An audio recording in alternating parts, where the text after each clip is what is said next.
आणि व्यापक देशातल्या अपात्रतेसंदर्भात देशामध्ये जेव्हा अशा घटना घडतात, पक्ष चोरणं, आमदार फोडणं आणि मग अपात्रतेसंदर्भात निर्णय न घेणं वेळेत आणि मग अपात्रच व्यक्तीला मुख्यमंत्री करणं, जसं आपल्या महाराष्ट्रात झालं, त्या संदर्भात 7 सदस्यीय खंडपीठानं या संदर्भात एक निर्णय घेऊन दिशा ठरवावी अशी ती भूमिका आहे. पण राऊतसाहेब, या सुनावणी दरम्यान तुम्ही ज्या प्रतिक्रिया व्यक्त करता आहेत, शिंदे शिवसेनेच्या नेत्यांचं असं म्हणणं आहे की राऊतसाहेब अशा पद्धतीने प्रतिक्रिया व्यक्त करतात जणू राऊतसाहेबच सर्वोच्च न्यायालयाचे सरन्यायाधीश. असं काहीच मी म्हटलेलं नाही आहे.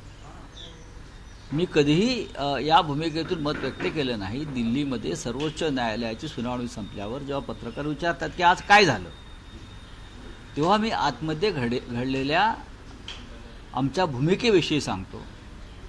न्यायालयानं केलेलं जे मत व्यक्त आहे केलेलं त्याच्यावर बोलतो. पण माझं एक वाक्य मात्र कायम असतं, निवडणूक आयोगानं शेण खाल्लं, आमचा पक्ष विकला, आमचं चिन्ह विकलं, त्या संदर्भात हा युक्तिवाद सुरू आहे. हे माझं मत कायम आहे. त्याच्यामध्ये मी कशाला सर्वोच्च न्यायालय, मला माहिती आहे तुमच्यापेक्षा जास्त कोर्टबाजी आम्ही पाहिलेली आहे. तुम्ही आत्ता कोर्टात जाताय हो, तुम्ही कधी साधे तुरुंगात गेला नाहीत, जेलमध्ये गेला नाहीत, आंदोलन केलं नाहीत, लाठी खाल्ली नाही. आम्हाला काय तुम्ही शिकवताय?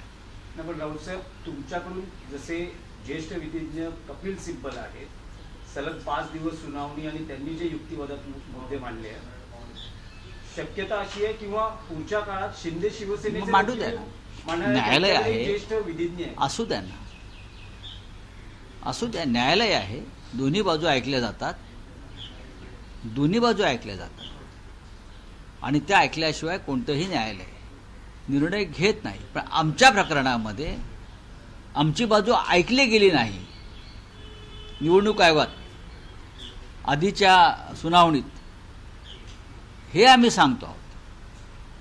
आणि जे वारंवार म्हणतोय निवडणूक आयोगानं शेण खाल्लं, निवडणूक आयोग विकला गेला आणि त्याने आमचा पक्ष आणि चिन्ह विकला शेकडो कोटींना, हा व्यवहार मी वारंवार सांगितलेला आहे. त्याच्यामुळे त्यांना त्यांची बाजू मांडू द्या की आम्ही निवडणूक आयोगाला कसं शेण भरवलं, निवडणूक आयोगानं कसं शेण खाल्लं, आम्ही कोणाकोणाला विकत घेतलं, आम्ही गुवाहाटीला कसे गेलो, हे त्यांना सांगायला पाहिजे त्यांनी. आम्ही तेच सांगितलेलं आहे ना.